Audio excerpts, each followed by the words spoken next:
Hello विद्यार्थीगण, कैसे हैं आप लोग। मैं संदीप पाठक कॉमर्सशाला के बच्चों क्लासरूम में आपका स्वागत करता हूं। तो फिलहाल हम फंक्शंस पढ़ते हैं। तो फंक्शंस क्या मतलब होता है? फंक्शंस मतलब कोई भी इंस्टीट्यूशंस, अगर हम इंस्टीट्यूशन की बात करें तो क्या रोल प्ले करता है, और उसका रोल किससे डिसाइड होता है कि आपका क्या रोल प्ले करता है, उससे उसका इंपॉर्टेंस भी डिसाइड होता है ना। तो जो रोल प्ले करता है उसको हम फंक्शन बोलते हैं। तो एक बार जो है आप जो ओवरऑल पूरा जो फंक्शंस है आरबीआई का, ये आपके स्क्रीन पे दिख रहा होगा, एक बार इसको देखिए और इस सारे को हम इंडिविजुअली एक एक करके देखेंगे। तो पहले फंक्शन में जो सबसे इंपॉर्टेंट फंक्शन है जो आप लोग इस बैंक का आरबीआई का है, वो है, इसको हम बोलते हैं इश्यूअर ऑफ बैंक नोट्स, या बैंक ऑफ इश्यू बोलते हैं, या करेंसी अथॉरिटी। अच्छा, इसके नाम से ही पता चलता है कि आरबीआई क्या है, करेंसी की अथॉरिटी है। सोल मोनोपोली जो है, पावर है करेंसी को रेगुलेट करने का, कंट्रोल करने का, सर्कुलेट करने का, किसके पास है? आरबीआई के पास है। जितने भी नोट्स हैं, जितने 1 रुपए वाले नोट्स को छोड़ के और कॉइन्स को छोड़ के जितने भी नोट्स होते हैं सारे प्रिंट होता है, आरबीआई प्रिंट करता है। ठीक है, आरबीआई जो है उसको इशू करता है, इसी के लिए बोलते हैं बैंक ऑफ इशू, है ना, या बैंकर ऑफ इशू, है ना, या बैंक ऑफ इशू या इशूइंग अथॉरिटी ऐसा बोलते हैं ना, करेंसी अथॉरिटी बोलते हैं। अच्छा, 1 रुपए का जो नोट है और जो जितने भी क्वाइंस है, वो ministry of finance, government of India जो है उसको मिंट, मतलब नोट को प्रिंट करती है मिनिस्ट्री ऑफ फाइनेंस। और नोट क्वाइन तो मिंट होगा ना, जितने भी क्वाइन है उसको मिंट करना और ₹1 के नोट्स को प्रिंट करना, ये काम है government of India, ministry of finance. ध्यान रखना। इसके लिए अगर आपको ध्यान होगा या आपके पास नोट होगा ना, एक बार निकाल के देखना 1 रुपए का नोट, उस पर देखना जो सिग्नेचर होगा, वो सिग्नेचर जो है क्या बोलते हैं फाइनेंशियल सेक्रेटरी का होगा, सेक्रेटरी ऑफ फाइनेंस का होगा, है ना, मिनिस्ट्री ऑफ फाइनेंस का। ठीक है, आपका जो है आरबीआई का सिग्नेचर नहीं होगा। अब 1 रुपए के अलावा जितने भी नोट्स हैं उस पर देखना किसका सिग्नेचर है, उस पर सिग्नेचर है आरबीआई गवर्नर का, जो भी उस टाइम के गवर्नर हैं रहते हैं, उनका सिग्नेचर होता है। ठीक है, आपने देख लिया नोट्स, एक बार नोट्स जरूर निकाल के देखना, अगर अभी आपके पास नहीं है ना, इसको ध्यान से देखना। तो 1 रुपए का नोट्स जो है इसी क्या बोलते हैं, ऐसे क्वाइंस जो है, क्वाइंस भी जो है मिनिस्ट्री ऑफ फाइनेंस के थ्रू जो है मिंट होती है। देखो ये हो गया 1 रुपए के नोट के अलावा जितने भी नोट्स है आरबीआई जो है प्रिंट करता है, इशू करता है। 1 रुपए का नोट और क्वाइंस कौन इशू करता है? आपका ministry of finance, government of India. ठीक है, सेंट्रल गवर्नमेंट। अच्छा, बाकी इस सबको सर्कुलेट करने का काम कौन किसका है? ये सारा सर्कुलेट आरबीआई ही करता है। ठीक है, अब देखो ये जो सिंगल मोनोपोली जो दी गई, जिसको हम बोलते हैं सोल अथॉरिटी या मोनोपोली पावर जो दी गई बैंक जो आरबीआई को, इससे क्या होता है, सुपर सेंट्रल गवर्नमेंट को सुपरवाइज करना भी आसान होता है। एक ना यूनिफॉर्मिटी, यूनिफॉर्मिटी एक जैसा, अगर मान लो अलग अलग क्या बोलते हैं अथॉरिटी जो है अलग अलग करेंसी इशू करेगा, बहुत सारी अथॉरिटी होगी, तो क्या यूनिफॉर्मिटी नहीं होगी उसके इशू और सर्कुलेशन में। उस यूनिफॉर्मिटी को जो है मेंटेन करना, जो है मेंटेन कर सकता है ना। ये इसका एडवांटेज है। आपका जो है मनी सप्लाई को, अब देखो आरबीआई के मनी सप्लाई को इन्फ्लुएंस कर पाता है। अब ये मॉनेटरी पॉलिसी जो पढ़ेंगे ना, मॉनेटरी पॉलिसी क्रेडिट कंट्रोल वाला, उसमें भी देखेंगे मनी सप्लाई को कैसे कंट्रोल रेगुलेट कर पाता है, कम या ज्यादा, उसमें डिटेल में देख लेंगे। ठीक है ना, सेंट्रल गवर्नमेंट सुपरवाइज करने में बहुत आसान होती है, और क्योंकि आरबीआई इशू करती है, सेंट्रल गवर्नमेंट का विंग है, पावर है, सेंट्रल गवर्नमेंट का जो है सुपरविजन है, तो क्या होता है, लोगों का फेथ भी होता है। उस जो पेपर करेंसी है ना, कागज की तो कोई वैल्यू नहीं है ना, तो कागज की क्या वैल्यू, कोई नहीं है। उस कागज की वैल्यू कैसे बनी? इसीलिए बोलते हैं क्रेडिट मनी, कि उसको क्रेडिट है। क्रेडिट किसका है? आरबीआई का है। आरबीआई ने सिग्नेचर किया हुआ है, I promise to pay the bearer of sum of rupees इतना, तो ये प्रॉमिस किया हुआ है ना आरबीआई ने। तो इस प्रॉमिस का, इस क्रेडिट का, इस भरोसे का जो है पब्लिक को फेथ है, इसके लिए जो है मार्केट में आप नोट्स बिना कोई इसकी करते हैं। क्या कभी सोचते हैं कि ये नोट मेरा नहीं चला है, कुछ हुआ तो पैसा कहां से आएगा, नोट्स मालूम बंद हो गया कल के दिन में, तो आपका क्या करता है, इसको फेथ को मेंटेन रखने के लिए, इसको करने के लिए क्या करता है आरबीआई, जितने भी नोट्स इशू करता है उसके बैकअप में, मतलब जितने 2000 का नोट्स इशू किया ना, उतने का ही गोल्ड या फॉरेन एक्सचेंज रखता है एसेट के फॉर्म में, या कुछ गवर्नमेंट अप्रूव्ड सिक्योरिटीज है। ये क्या करता है आरबीआई जो है बैकअप में रखता है, उसके मेंटेन करना पड़ता है आरबीआई को, है ना। तो ये इसको बोलते हैं मिनिमम रिजर्व। लेकिन पूरा ऐसा नहीं कि करेंसी, मान लो कंट्रीज में मान लो 10 लाख करोड़ की करेंसी सप्लाई हो रही है, ठीक है ना, अब पूरा 10 लाख करोड़ का रिजर्व मेंटेन करेगा, ऐसा नहीं है। आरबीआई एक मिनिमम रिजर्व सिस्टम हम मेंटेन करते हैं। मिनिमम रिजर्व सिस्टम में कि मिनिमम एक रिजर्व मेंटेन करना पड़ता है। आप बोलेंगे कितना मिनिमम रिजर्व करना पड़ता है, तो 200 करोड़ तक का जो है रिजर्व रखना पड़ता है। जो भी करेंसी इशू करता है उसके बैकअप में गोल्ड एंड फॉरेन करेंसी। अब आप बोल लेंगे बुक में गोल्ड बुलेटिन ये सब, तो गोल्ड का ही पार्ट हो गया ना, तो कंफ्यूज होता है। गोल्ड एंड फॉरेन करेंसीज और कुछ सेंट्रल गवर्नमेंट के अप्रूव्ड सिक्योरिटीज है, इसको बैकअप में रखता है। टोटल कितना अमाउंट उसको रखना है, मिनिमम अमाउंट, इससे ज्यादा रख सकता है। मिनिमम रिजर्व रिक्वायरमेंट क्या कहता है कि आपको 200 करोड़ तक का मेंटेन करना है ना, 200 करोड़। और इस 200 करोड़ में से 115 करोड़ 115 करोड़ जो है गोल्ड में होना चाहिए। क्या होना चाहिए? 115 करोड़। एग्जाम पर्सपेक्टिव से इंपॉर्टेंट हो सकता है। 200 करोड़ का गोल्ड, फॉरेन करेंसी हो गया, आपका क्या बोलते हैं गवर्नमेंट अप्रोप्रिएटीज को सिक्योरिटीज होगी, ये सारा बैकअप में रखना पड़ता है, ठीक है ना। जैसे बोले ना कि आपने 2000 का नोट शुरू किया तो 2000 का गोल्ड रखना पड़ेगा, ठीक है ना, बैकअप में आरबीआई को रखना पड़ता है। इसी के लिए बोलते हैं ना कि उसमें लिखा था I promise to pay the bearer of sum of rupees this, इतना, है ना। तो अगर आप जाते हैं आरबीआई के पास कि मुझे 2000 रुपए लो, मेरा क्या बोलते हैं मुझे गोल्ड वापस दो, तो उसी के लिए बैकअप है ये चीज। लेकिन हम करते नहीं क्योंकि ट्रस्ट है, तो हम ऐसा करते नहीं है। तो ये चीज हो गई कितना कि क्या बोलते हैं आपका 200 करोड़ का, जिसमें से 115 करोड़ जो है आपको गोल्ड में मेंटेन करना पड़ता है। इसको बोलते हैं मिनिमम रिजर्व सिस्टम, ये ध्यान रखना। और ये मिनिमम रिजर्व सिस्टम जो है हम 1957 से मेंटेन कर रहे हैं, ठीक है। तो क्लियर हुआ? अगर इसको हम समराइज करें तो आरबीआई को मोनोपोली पावर है, सोल अथॉरिटी है किस चीज का? इस नोट्स का इशू करने का और सर्कुलेट करने का। Except 1 rupees notes and coin issue जो है government of ministry of finance करती है, फाइनेंस सेक्रेटरी का जो है इस पे सिग्नेचर होता है। बाकी 1 रुपए के नोट के अलावा सारे नोट पे जो है क्या बोलते हैं आरबीआई गवर्नर का सिग्नेचर होता है। हम मिनिमम रिजर्व सिस्टम मेंटेन करते हैं, जिसमें 200 करोड़ का कम से कम जो है रिजर्व आरबीआई को मेंटेन करना पड़ता है, जितना भी अगेंस्ट दी करेंसीज इशूड, है ना, उसमें से 115 करोड़ जो है आपका गोल्ड में होना चाहिए, ठीक है। तो ये बेसिकली जो है आपका बैंक ऑफ इश्यू है।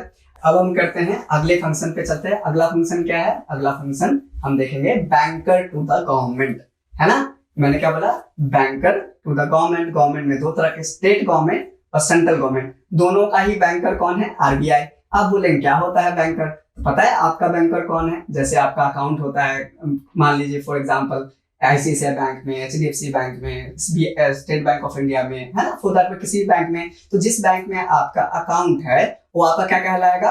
बैंकर कहलाएगा। बैंकर कहलाया मतलब आपका अकाउंट है, जो भी पेमेंट एक्सेप्ट होती है आपके अकाउंट में आती है, आपके अकाउंट से पेमेंट होता है, सब कौन करता है? वो सारा मेंटेन करता है। ऐसे ही अगर आरबीआई गवर्नमेंट का, स्टेट गवर्नमेंट और सेंट्रल गवर्नमेंट का अगर बैंकर है, तो ये भी क्या करेंगे? मतलब कि स्टेट गवर्नमेंट का और सेंट्रल गवर्नमेंट का अकाउंट का किसके पास होगा? आरबीआई के पास होगा। मतलब ये अकाउंट मेंटेन करते हैं जनरली, क्योंकि ये इंस्टीट्यूशंस हैं तो करेंट अकाउंट होती है, ठीक है। अकाउंट जैसे हम आप सेविंग अकाउंट खोलते हैं, ऐसी जो इंस्टीट्यूशन होती है उसका, या बिजनेस ऑर्गेनाइजेशन होती है, उनका करंट अकाउंट होता है। आप लोग समझते हैं इस बात को। तो क्या है कि आपका आरबीआई के पास क्या है? बैंक, क्या बोलते हैं, गवर्नमेंट का अकाउंट होता है। अच्छा, बैंकर टू द गवर्नमेंट में ये सिर्फ जो है एज अ बैंक का काम नहीं करता कि क्या बोलते हैं आपका ये अकाउंट है, ये एजेंट और फाइनेंशियल सुपरवाइजर के काम करता है। तो 3 फंक्शन परफॉर्म करता है as a banker to the government. एक तो बैंक का, दूसरा बैंकर का, मतलब बैंक बोलिए बैंकर का, दूसरा जो है आपका फाइनेंशियल एडवाइजर का, तीसरा जो है एजेंट का। तो एज अ बैंकर क्या है, मैंने बताया कि करंट अकाउंट मेंटेन होती है, और जो भी ट्रेजरी है, ट्रेजरी मतलब जो बैंक के जो फाइनेंस को हम ट्रेजरी बोलते हैं, ठीक है, वो मेंटेन करता है। गवर्नमेंट को लोन चाहिए, जैसे आपको लोन चाहिए तो आप किसके पास जाते हैं? अपने बैंकर के पास जाते हैं, आपका बैंकर आपको लोन देता है। तो ऐसे ही जो है आरबीआई जो है क्या बोलते हैं गवर्नमेंट को लोन या एडवांसेस जो है देता है, लेकिन टेम्परेरी पीरियड के लिए, शॉर्ट टर्म पीरियड के लिए। शॉर्ट टर्म पीरियड क्या होता है? 1 साल से कम पीरियड के लिए, और कोई इंटरेस्ट चार्ज नहीं करता। आप बोलेंगे मेरा बैंकर तो चार्ज करता है, हाँ चार्ज करता है। ये नहीं करता, क्यों नहीं करता है? क्योंकि जो है जब क्या बोलते हैं गवर्नमेंट जो बैंक लेती है ना, तो उसके लिए जो गवर्नमेंट बोरो करती है आरबीआई से, तो उसके बदले में क्या देती है? ट्रेजरी बिल्स देती है सेंट्रल बैंक को। गवर्नमेंट ने मान लो 100 रुपया विड्रॉ लिया आरबीआई से, बोरो किया, तो 100 रुपए का क्या देगा? ट्रेजरी बिल देगा। आप बोलेंगे ट्रेजरी बिल क्या है? तो आपने फाइनेंशियल मार्केट पढ़ा होगा, 2 तरह का, capital market, money market. Money market में शॉर्ट टर्म फंड के लिए करते हैं।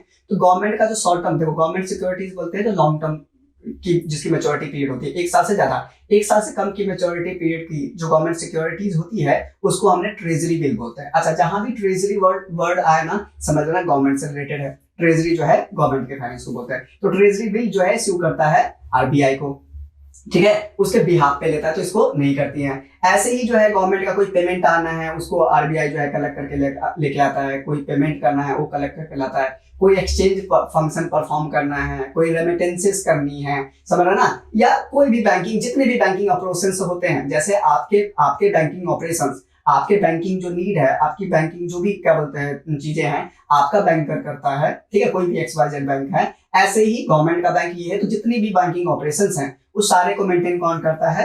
ये क्या बोलते हैं आरबीआई करता है गवर्नमेंट के लिए, सेंट्रल और स्टेट गवर्नमेंट के लिए। एजेंट क्या करता है?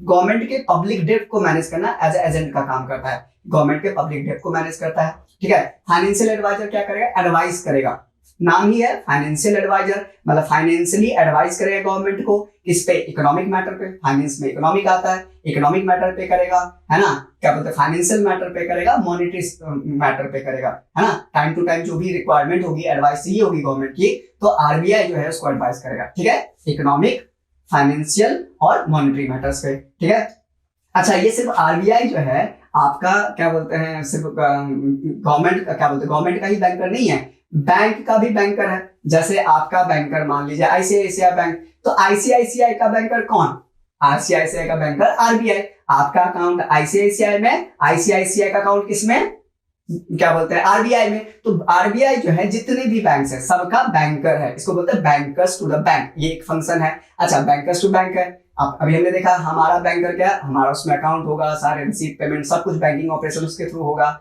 ऐसे ही गवर्नमेंट का हमने देखा, तो बैंकर का भी बैंक है, तो बैंक का भी करंट अकाउंट या अकाउंट कहाँ पे होगा, बैंक का भी अकाउंट कहाँ पे होगा, बैंक का अकाउंट होगा आरबीआई के पास। जितने भी बैलेंस है, कुछ बैलेंस तो कैश खुद अपने पास रखता है बैंक, जैसे कुछ कैश बैलेंस जो है हम अपने घर में रखते हैं, अपने पास रखते हैं, बाकी जो भी है हम बैंक में रखते हैं। ऐसे ही बैंक भी कुछ कैश रिजर्व या कुछ कैश बैलेंस अपने पास रखता है, बाकी क्या जो भी उसके बैलेंसेस कहाँ, अपने अकाउंट में जो आरबीआई के पास है उसके पास रखता है। ठीक है ना, तो ये चीज हो गई। अब इसके क्या बोलते हैं, इसके लिए हम इसको बहुत बार कस्टोडियन ऑफ कैश रिजर्व भी बोलते हैं। क्या बोलते हैं, कस्टोडियन, कस्टडी में है, किसके कस्टडी में है, आरबीआई के कस्टडी में है, तो कस्टोडियन ऑफ कैश रिजर्व है। हमारा देखो, हमारा पैसा बैंक के पास, बैंक जो है उस पैसा कहाँ रखा हुआ है, आरबीआई के पास, तो एक तरह से पूरे मॉनेटरी सिस्टम का, पूरी कंट्री का कस्टोडियन ऑफ कैश रिजर्व कहलाता है। जनरली बैंक जो है नॉर्मल भी अपने अकाउंट में रखता है और सीआरआर के फॉर्म में भी रखता है, कैश रिजर्व रेशियो। देखेंगे अभी हम जो है आगे जब मॉनेटरी पॉलिसी पढ़ेंगे उसमें डिटेल में पढ़ेंगे। जो ठीक है, बैंकर्स टू द बैंक करता है। अच्छा, ये बैंकर्स टू बैंक तो है ही, बैंकर के लिए ये लेंडर ऑफ लास्ट रिसोर्ट भी है। ये क्या है, लेंडर ऑफ लास्ट रिसोर्ट, नाम से ही पता चला, लेंडर मतलब जो लेंड करेगा, मनी देगा, एडवांस देगा। और क्या बोला, लास्ट रिसोर्ट, लास्ट रिसोर्ट मतलब बोलते ना, किसी के पास हम कोई काम के लिए जाते हैं, बोलते हैं तुम मेरी आखिरी उम्मीद हो, अब मेरे पास और कहीं से उम्मीद नहीं है और कहीं से नहीं हो सकता है, आप जो है मेरी आखिरी उम्मीद हो। तो RBI as a last resort काम करता, आखिरी उम्मीद। मान लो बैंक के पास कोई फाइनेंशियल क्राइसिस आ गई, मनी की इमरजेंसी में कोई नीड पड़ गई है ना, किसी भी कारण से मनी की नीड पड़ गई, अब वो कहाँ जाएगा, सब जगह गया, कहीं से कुछ अगर अरेंजमेंट नहीं हुआ और बहुत इमरजेंसी सिचुएशन है, क्राइसिस में आ गया, तो बैंक जो है आरबीआई को अप्रोच करता है, आरबीआई के पास जाता है और उस सिचुएशन में आरबीआई जो है बैंक को हेल्प करता है, मनी लेंड करता है। ठीक है, मनी लेंड करता है, ऐसे मनी नहीं लेंड करता है, जो भी गवर्नमेंट सिक्योरिटीज है ना, अप्रूव गवर्नमेंट सिक्योरिटीज है या बिल्स ऑफ एक्सचेंज है, उसका डिस्काउंटिंग करवा के, डिस्काउंटिंग वर्ड आप समझे हैं, डिस्काउंटिंग में हमने और किसी वीडियो में भी डिस्कस किया, डिस्काउंटिंग, हाँ कमर्शियल बैंक में क्या था, डिस्काउंटिंग मतलब कि जो बिल्स ऑफ एक्सचेंज दिया या गवर्नमेंट सिक्योरिटीज दी, 100 रुपए के गवर्नमेंट सिक्योरिटीज है तो उसके बदले में 80 रुपया लेगा, मतलब 100 रुपए की चीज 80 रुपए में दे दी, मतलब आरबीआई 80 रुपया दिया 100 रुपए की चीज के लिए, एक तरह से डिस्काउंटिंग हुई। उसको डिस्काउंटिंग करा के इमरजेंसी सिचुएशन में ये आरबीआई के पास जा सकता है, इसलिए बोलते हैं इसको lender of last resort. RBI का जो फंक्शन है क्लियरिंग हाउस का भी होता है। अभी देखिए, सारे बैंक का अकाउंट, जितने भी बैंक हैं उन सबका अकाउंट किसके पास है, सेंट्रल बैंक के पास है, सबका अकाउंट है, सबका बैलेंस किसके पास है, सेंट्रल बैंक के पास रखा हुआ है। जैसे मान लीजिए कि आईसीआईसीआई बैंक में मेरा और आपका आईसीआईसीआई बैंक में अकाउंट है, तो सेम बैंक का जब चेक होता है तो कितना जल्दी क्लियर हो जाता है, क्यों, क्योंकि आईसीआईसीआई बैंक के पास दोनों ही, मान लो आपका भी अकाउंट है मेरा भी अकाउंट है, तो आईसीआईसीआई बैंक को कुछ नहीं करना है। मैं मान लीजिए आपने मुझे चेक दिया है ट्यूशन फीस के लिए, तो क्या हुआ, आपके अकाउंट से डेबिट करेगा, मेरे अकाउंट में क्रेडिट कर देगा, क्योंकि दोनों का ही अकाउंट हमारे पास है। ऐसे ही सारे का अकाउंट आरबीआई के पास है, सारे बैंक का। आप मान लीजिए आपने पंजाब नेशनल बैंक का चेक दिया, ठीक है, और मेरा आईसीआईसीआई बैंक में अकाउंट है, तो मैं क्या करूंगा, आपका पंजाब नेशनल का बैंक चेक जाके मैं अपने आईसीआईसीआई बैंक में जमा करूंगा। आईसीआईसीआई बैंक क्या करेगी, क्योंकि ICICI bank Punjab national bank के अकाउंट से तो डेबिट नहीं कर सकती है, तो आईसीआईसीआई भेजेगी आरबीआई के पास, है ना, उसका चेक का एक स्कैन करके आरबीआई के पास भेजेगी। आरबीआई पंजाब नेशनल बैंक को भेजेगी, बोलेगी चेक करो ये सिग्नेचर सही है क्या ये चेक जो इशू किया गया ऑथराइज्ड है क्या, लीगल सब कुछ बढ़िया है, बैलेंस है, सब कुछ ठीक है क्या। अगर पंजाब नेशनल बैंक बोलेगी हाँ सब कुछ ठीक है, सिग्नेचर करेक्ट है, बैलेंस है, सही चेक इशू किया गया है, तो फिर क्या करेगा आरबीआई, क्या करेगा पंजाब नेशनल बैंक के अकाउंट से पैसा डेबिट करेगा और आईसीआईसीआई बैंक के अकाउंट में क्रेडिट कर देगा।